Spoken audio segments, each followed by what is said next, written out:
Usually just ink T to the G by himself, but today we got the chef Rosana Valansana with us today, man. That's the special guest. You know what I'm saying? The other half of Team Hallenzano. We've been watching the Mr. Ballin series for a minute, for a year or two, and we just say, you know what, we just gonna start streaming it because it's hella fun, man. We into that.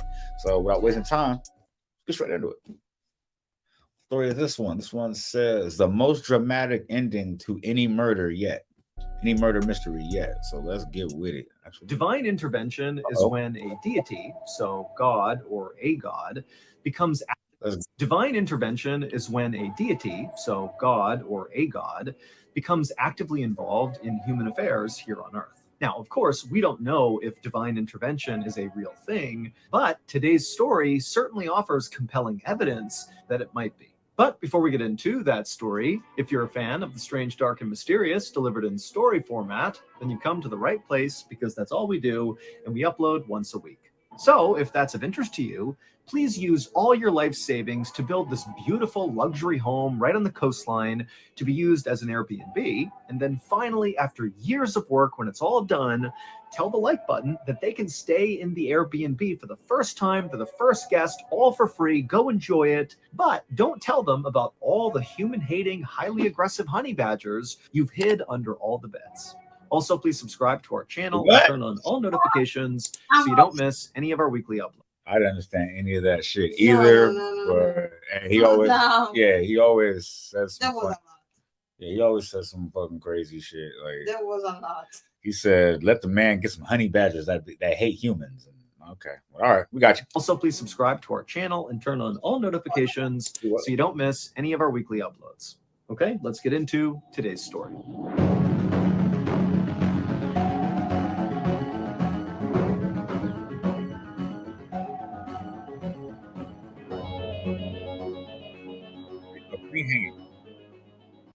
You know what? I want to try to see if I can actually get this Instagram on here too.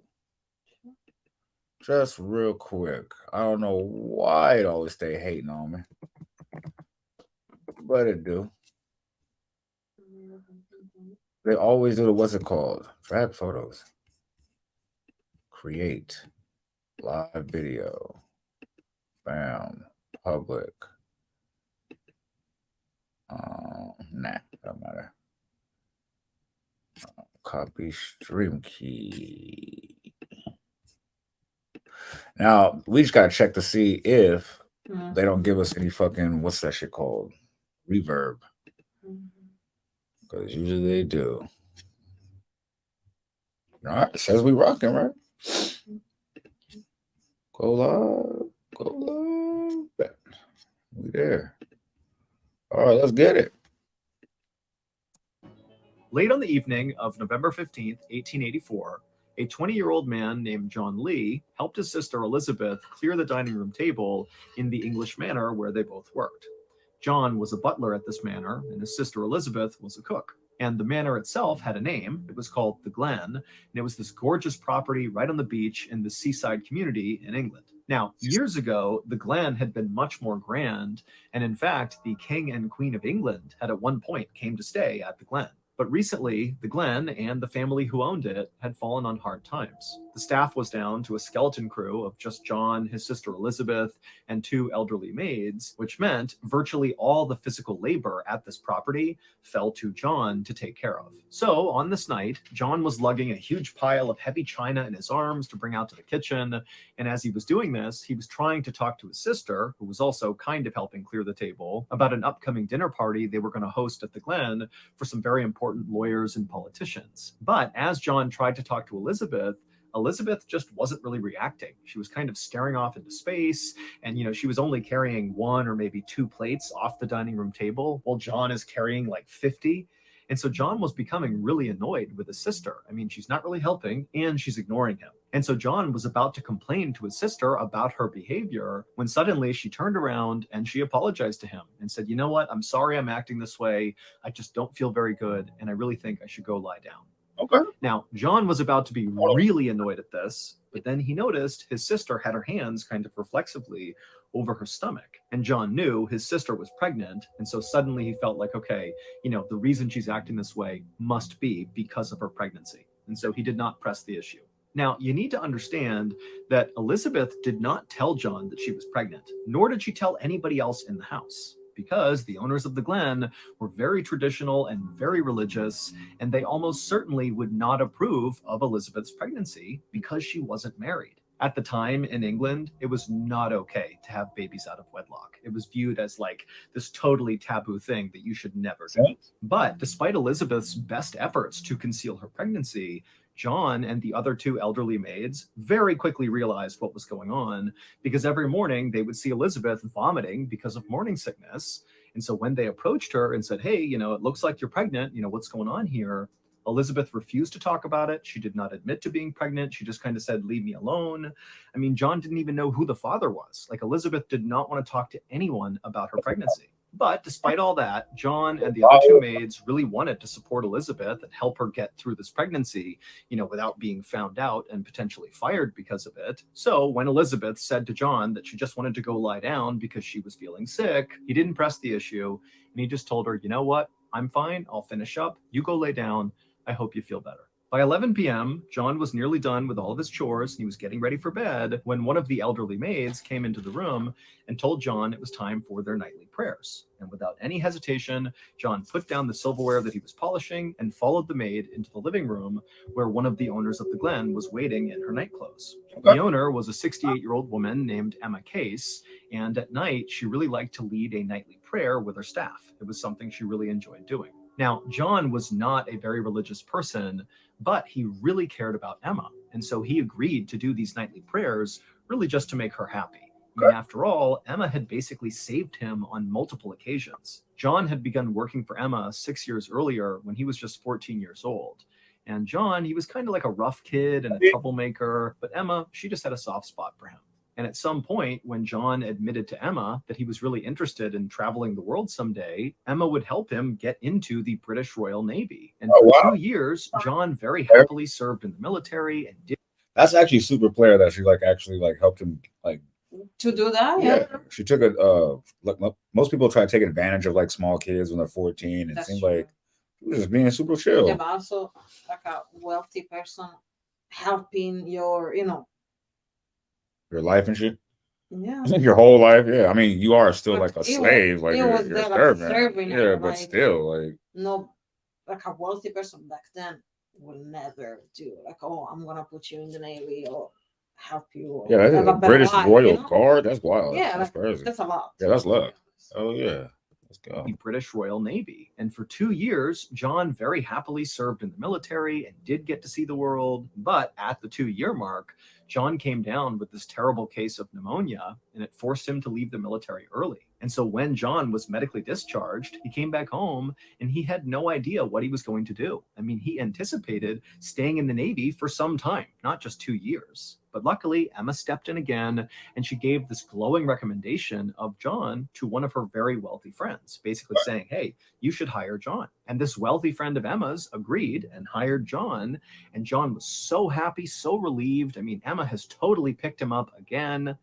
But after getting hired, John would make a totally stupid mistake. He would steal this really expensive plate from this wealthy friend, and he would get caught. And this wealthy friend, they didn't just scold John and make him give the plate back. They got the police involved, and ultimately John would be sent to prison for 6 months for the theft. Wow. And when John got out again, he was certain nobody was going to hire him. I mean, he just went to jail for stealing. But that was when Emma, for a third time, stepped in and helped John again. Emma was a big believer in forgiving people and giving them additional chances when they screwed up. And so she said to John, you know what? I understand you made a mistake. Why don't you come back to the Glen and work for me? You can be our butler. John couldn't believe it. I mean, he knew he did not deserve this chance, especially from Emma, who's now been done wrong by him multiple times. But, he was so grateful. And he said to Emma, I'll take this, of course, and I will do anything you want. No matter what, I will do the best possible job. I'm not going to screw this up. And so far, that was exactly what John had done since coming back to the Glen. He did whatever Emma wanted. And that included nightly prayers. So on this night, after John walked into the dining room, he took a seat next to Emma at the table. And then after Elizabeth and the other two elderly maids took their seats at the table, they all held hands and they bowed their heads. And then Emma began to lead them in prayer. When the service was over, the two maids got up and headed to the kitchen to make a cup of hot cocoa for Emma. Emma typically stayed up really, really late, basically later than anybody else in the house. And she liked to drink hot cocoa and just sit by the fire and, read and write letters. It was just kind of her time to be alone and to be left alone. And so after the maids had gone, John stood up too, and he said goodnight to Emma and told her to enjoy the rest of her night. And then he made his way into the kitchen and he went into the pantry, which doubled as his bedroom. And once in the pantry, he pulled out his cot, climbed under the covers, and he fell asleep. A few hours later, at about 3:30 in the morning, John suddenly woke up in the pantry to the sound of somebody screaming outside the door. And so John, he burst out of the pantry door, and right away he's looking in the kitchen and it's just completely covered in smoke. He can barely see, but not far from him in the kitchen was his sister and also one of the maids. And they were the ones screaming. And they were actually screaming at John to wake up and go get everybody. We need to get them out of the house and get some help. And so John, his first instinct is, okay, clearly there's a fire or something. And Emma, she's upstairs and she could be in trouble. And so John, he instinctively ran towards the stairs and began going up to the second floor to save Emma. But as he went up the stairs, the other maid was coming down the stairs looking totally frantic. And she would tell John that she was just in Emma's bedroom and she couldn't see Emma anywhere. And her bed was totally on fire. And so she didn't know if Emma was even in there, but it didn't look good. And so John, at this point, he turned and went with that maid back to the kitchen where they linked up with John's sister and that other maid. And the four of them filled up buckets of water and tried to run back up the stairs to attempt to put out the fire that was in Emma's bedroom. But by the time they got back upstairs, the fire up there had really spread. And there was like a wall of fire right in front of Emma's bedroom. So there was no way to really get through it. And their little buckets of water did nothing. And so even though they hated the idea of leaving Emma potentially behind, the four of them knew they couldn't do anything more. And so finally, the four of them turned and began running downstairs to evacuate. And as they ran through the dining room on the first floor, they would find Emma. Oh. She was laying on the ground, sprawled out, and it was obvious to all four of them that she was clearly dead.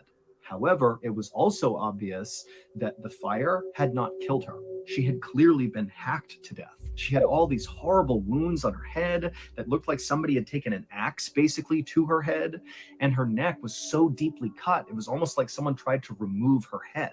John and Elizabeth and the two maids just stood there staring in shock at Emma, not even sure what to do.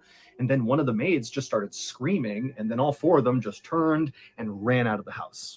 Eventually, some neighbors, some local fishermen, and members of the Coast Guard were able to put out the fire at the Glen. But this was not just a fire, this was a murder. And so when police came to investigate, suspicion immediately fell on John. This was back in the day, well before forensic science was used in investigations. And so at the time, the way police kind of figured out who done it is by intuition and gut feeling and assumptions. I mean, it was basically like pseudoscience. But at the time, that's how it was.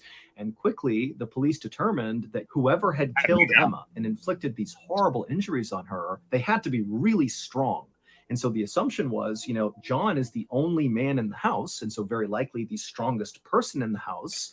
And so he must have been the one to do this because it didn't look like anybody else had the strength to do this. Also, the investigators found these blood trails underneath the rubble from the fire that showed Emma had not actually been murdered where she was found on the ground in the dining room. Instead, she had actually been killed in the hallway near the stairs, which was not far from the pantry where John slept. And basically right outside of John's pantry door was a bloody hatchet and a bloody knife. Oh. And on top of all of that...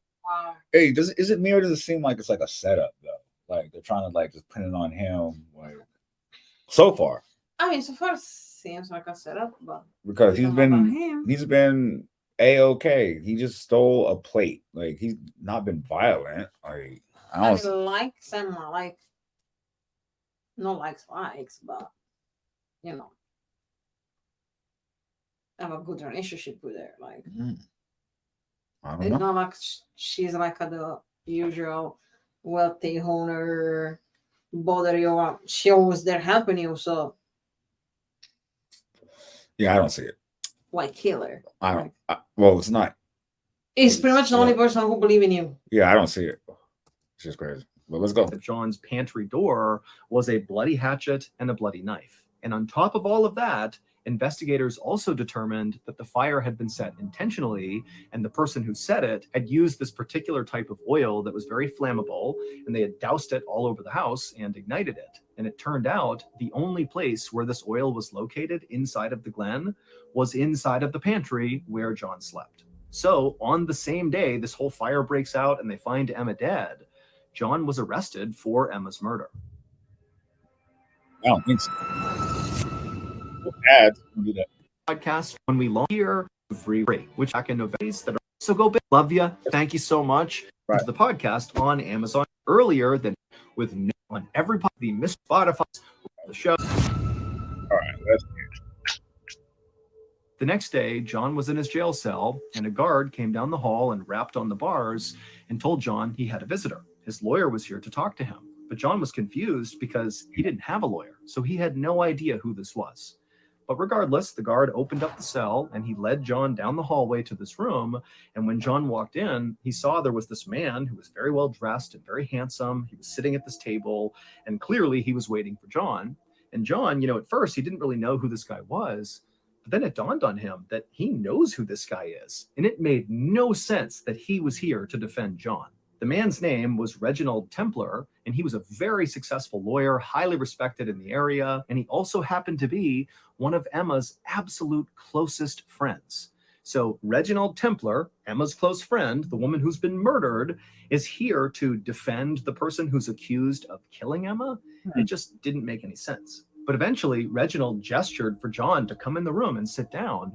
And so John just kind of made his way in and he sat down, and Reginald immediately said, "John, I know you did not kill Emma. That's why I'm here." John was so relieved, and before long, he was pouring out all the information he could about everything he could recall about the night of the fire and the murder. And as he did, Reginald took all these notes, and he began creating a framework for John's defense. And so by the time John was back in his jail cell, he couldn't help but feel kind of optimistic that maybe with Reginald's help, he could actually beat this thing and prove he didn't do this. But John's relief would be short-lived. His first court appearance went extremely well. Reginald showed up in a fancy suit, and he was just completely on his game and just ripped the prosecution apart and basically said their entire case was just circumstantial, and he rattled off all these legal precedents, which John didn't really understand, but he looked up and saw the judge definitely knew these precedents and was impressed with what Reginald was doing. And then also Reginald would say that the police did a terrible job investigating. They basically didn't investigate and just jumped to conclusions. That's pretty much how it was. Like, Still today. That's pretty much how they. Yeah, to this day, the police are doing the same shit. Yeah. That's true. That's real. Okay, not just England, but over here. Terrible job investigating. They basically didn't investigate and just jumped to conclusions that it was John.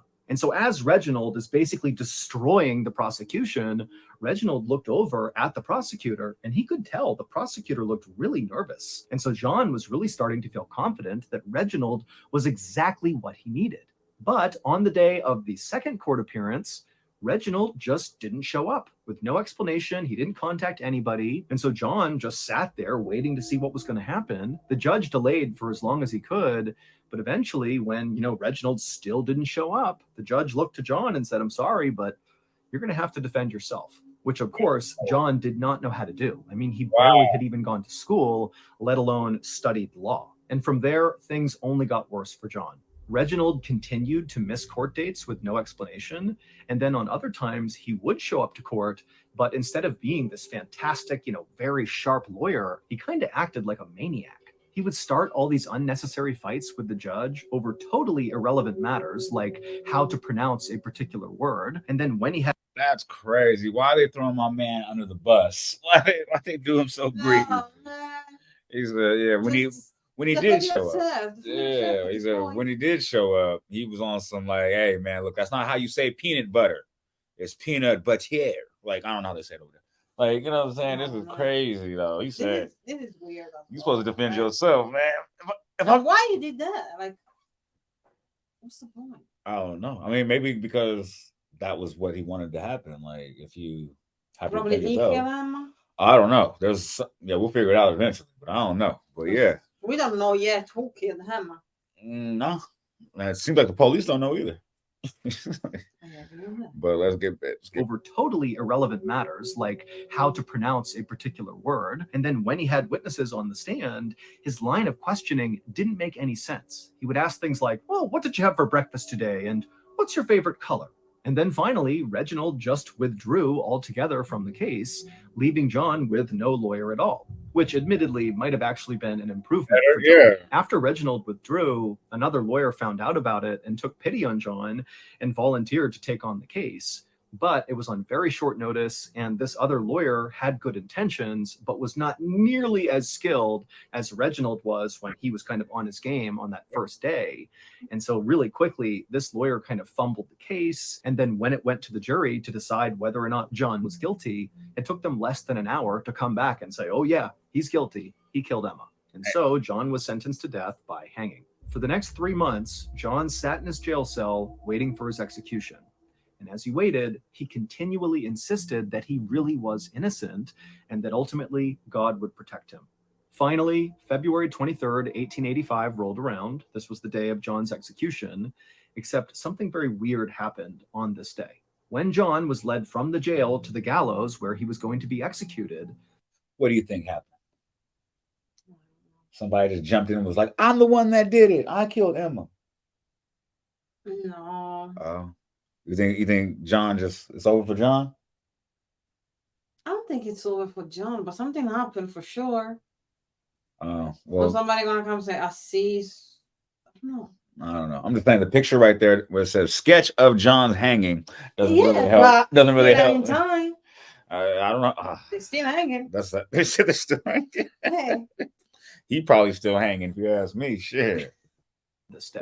When John was led from the jail to the gallows where he was going to be executed, the hangman could not get the gallows to work. The trap door in the gallows where the condemned stands, where it's supposed to open up and they fall down and the noose breaks their neck. Yeah, that trap door, it would not function whenever John was standing on it. Now, when John was moved off the trap door, it functioned perfectly fine. It was only when he was on that trap door that it would not work. And so think about this. Pretend you're John. 3 different times, the hangman led him onto that trapdoor. They put the noose around his neck, put a bag over his head, asked him for his last words, and they threw that lever. And each time, John is expecting to die, and it's not working. Finally, after the 3rd failure, the hangman just called off the execution, and then actually a judge would weigh in and say, you know what? We cannot possibly attempt for a 4th time to execute John. This constitutes cruel and unusual punishment. And so they swapped his sentence from a death sentence to 22 years in prison. And none of this would make any sense until one day, 6 years after Emma's murder, when John, by this point, was just sitting in a jail cell and everybody had forgotten about him. On that day in 1890, a group of very high society type people, politicians and lawyers and rich people, they all gathered in this misty cemetery not far from the Glen. The group was in the cemetery for the burial of a very important and well-respected man who had died after slowly going insane. And as the priest finished his final blessing, the mourners began chucking handfuls of dirt into the grave. And as they did, one of them said quietly but out loud, "Today we have buried a murderer."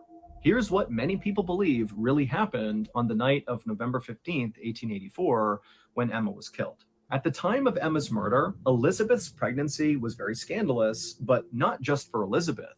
It was also scandalous for the father of the baby, the father who nobody knew except for Elizabeth. And it was scandalous for this father because, like Elizabeth, he was worried what society would think if they found out he was having a baby out of wedlock, especially with Elizabeth, who basically from a societal standpoint was kind of below his station. But despite all that, the father of the baby did not attempt to distance himself from Elizabeth. Instead, on the night of the murder, the father of the baby actually decided to sneak into the Glen to see Elizabeth. But Emma was still awake. She was up late, drinking her hot cocoa, writing and reading, and she heard the sound of the father coming into her home. And so she got up to go investigate, and she would eventually find the father up in the hallway right outside of Elizabeth's bedroom. And remember, Emma is very traditional. She's very conservative and religious, and she's seeing this strange man in her house clearly going into or coming out of Elizabeth's room, and she was so offended and angry. And so Emma just began screaming at this guy to get. Yeah, can you imagine though? 1890 religious? Like this ain't like 2005. Yeah, 1890. Lady too. Yeah, so I mean she's been religious since like the 1830s. Yeah, like you know what I'm saying? Like so she very strict. Yeah, so when she saw her dude stand outside the door, that was like yeah, but besides like religious or not, still a man you don't know in your house. True. Well, I think she does know that, but she couldn't recognize. I don't know. We'll figure it out. We'll get to it. Okay. So offended and angry. And so Emma just began screaming at this guy to get out of her house. And if he didn't, she was going to tell the whole world about this illicit relationship. And then Emma walked up and hit this guy right in the face. And at this point, the father just snapped. And he flew into this rage and he began screaming back at Emma. And then he grabbed a hatchet that was on the wall right near the pantry. He pulled it off and he brought it down right on top of Emma's head. And Emma crumpled to the ground. And the man, he's looking down at Emma and he's realizing he's inflicted this horrific injury on Emma. And if she doesn't die, she's going to tell someone. And then this father is going to go to jail, if not worse. So in a moment of panic, this father runs into the kitchen, gets a kitchen knife, comes back, and he finished Emma off. Once she was deceased, he dragged her back to the dining room where she normally did her reading and writing, and then he doused her and the whole house in that weird oil that he found in the pantry where John was sleeping. And after getting the whole house covered in it, he ignited it, and then he ran out of the house. But over the next 6 years, Emma's killer felt so bad about what he had done, both to Emma and then nearly killing Elizabeth and his unborn child, that he went completely insane, and this caused his physical health to totally fail, and he died. But right before he died, as he's laying in his deathbed, he began ranting and raving about all the things he regretted in his life, including murdering a woman at a big, beautiful seaside estate. Basically, he was admitting to killing Emma, and he did it in the company of all the people who would then be at his burial. And so that's why, as they're throwing the dirt onto his casket, they're saying, "Today we buried a murderer." The killer's identity was none other than Reginald Templar, John's lawyer. What? Now, nobody knows if Reginald took John's case because he felt guilty and wanted to prevent an innocent man from going to jail, or if he just wanted to sabotage John's case to ensure he did go to jail to protect himself. Like, we don't know. Either way, though, it was during the course of this trial that Reginald began his descent into madness, which would ultimately lead to his death. Some people believe the reason the gallows malfunctioned every time John stood on that trap door and it wouldn't open was because of divine intervention, that God or a god or some deity came to earth and literally interfered with the execution to spare John's life. And the reason people think that is because, John really was an innocent man and he did not deserve to die. John would serve all 22 years of his sentence, and then when he got out, he became famous for being the man who could not be hanged. John would eventually get married and he would move to America, where he would live a very happy and quiet life until he died at the age of 81. Okay. All right. What did you think of that one? Crazy. I know. I did not see the lawyer being the one that actually like. Well, I say in the beginning maybe it was the lawyer, but I never connected the lawyer as be the father of the baby. That's true. I thought he was killing Emma for some other reason. They were close friends, Yeah. So it was other reason for me. For me, it's usually always about either money or a crime of passion. So if he's rich and she's rich, so he doesn't need money, so it's got to be some sort of crime of passion. I just didn't connect the father of the baby with that. I didn't see that at all. Yeah, I thought that was going to be. I didn't see coming there at all. I thought it might have been whatever his name was, the man that can't hang. I thought he might have been the father somewhere. Yeah. I don't know. But thank y'all for tuning in with us on that Mr. Ballin' Reaction. Team Hallenzano.